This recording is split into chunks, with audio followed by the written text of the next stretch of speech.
यहाँ पर श्रीमान गुलाम नबी जी ने भी और श्रीमान आनंद जी ने भी अफसरों के तबादले को लेकर के बड़ी पीड़ा व्यक्त की और मैं देख रहा हूँ जैसे पानी में चना सूखता है ऐसे सूख रहे हैं लोग। इतना दर्द हो रहा है इनको कि ट्रांसफर हो गई। मैं जरा कहना चाहता हूँ, उपदेश देने से पहले जरा हम भी आईने में देख लें अपने आप को। 2004 में आपकी सरकार बनी थी। 2004 में सरकार बनते ही आपने एक पल के विलंब बिना कैबिनेट सेक्रेटरी को हटा दिया था। आपकी 2004 में सरकार बनी थी, आपने सीनियरिटी को छोड़ करके फॉरेन सेक्रेटरी की नियुक्ति की थी। 2004 में आपकी सरकार बनी थी, आपने पल भर में होम सेक्रेटरी को निकाल दिया था। 2004 में आपकी सरकार बनी थी, आपने महत्वपूर्ण डिफेंस सेक्रेटरी को पल भर में निकाल दिया था। इतना ही नहीं, आपने अपमानित करके गवर्नरों को अंधेरे में रख करके निकाल दिया था। हमने ये काम नहीं किया। और गुलाम नबी जी, आप तो हेल्थ मिनिस्टर, आप हेल्थ मिनिस्टर थे जब आप ही के विभाग का एक सेक्रेटरी पोलियो के लिए यूएन का सम्मान प्राप्त कर रहा था। एक हाथ में यूएन का सम्मान चल रहा था और दूसरे हाथ में आपने निकाल दिया था। और इसलिए हम क्या क्या खोलना चाहते हैं तय करें। मैं नया हूं लेकिन खजाना बहुत बड़ा है और इसलिए हम उस दिशा में जाना चाहते हैं कि नहीं जाना चाहते वो हम तय करें। और इसलिए हम कहते हैं कि भाई हमारी कोशिश ये है, गुड गवर्नेंस हमारा प्रयास है।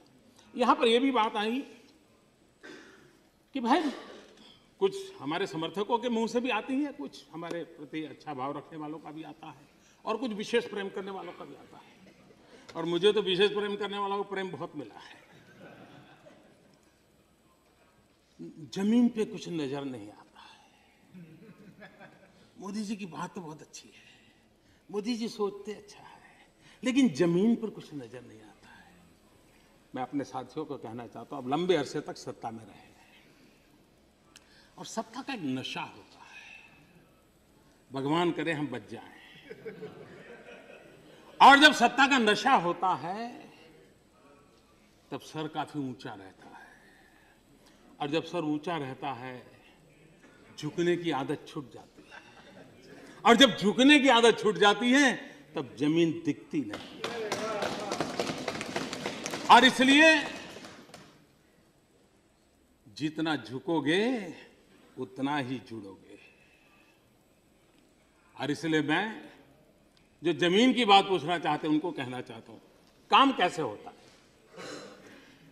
रेलवे सरकार की, हाईवे सरकार के, लेकिन दोनों के बीच इतना टकराव चलता था कि 350 से अधिक प्रोजेक्ट हाईवेज के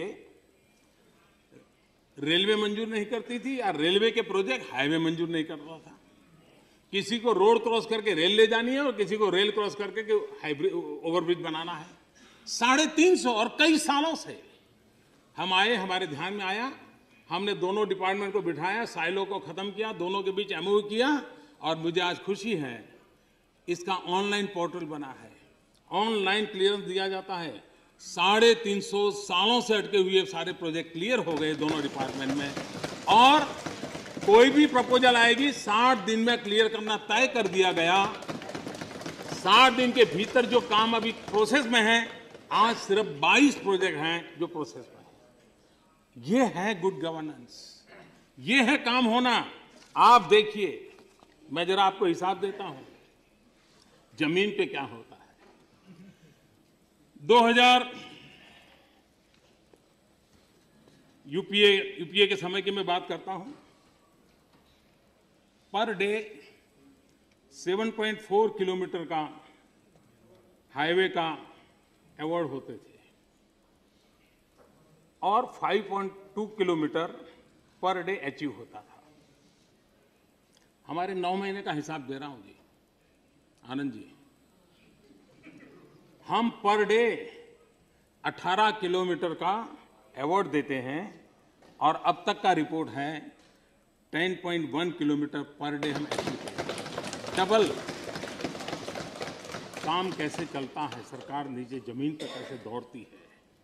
railway 2013-14 new line and UPA 390 kilometre, new line 9 man NDA 2 410 kilometre.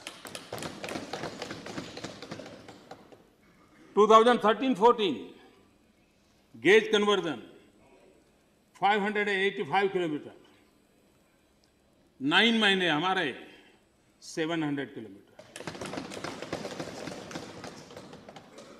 UPA doubling 675 kilometre, हमारा 810 किलोमीटर। कहने का तात्पर्य ये है कि अगर हम जमीन के साथ जुड़ें तो जमीन पे क्या चल रहा है वो अपने आप पता चलने लग जाएगा। ये मुझे पूरा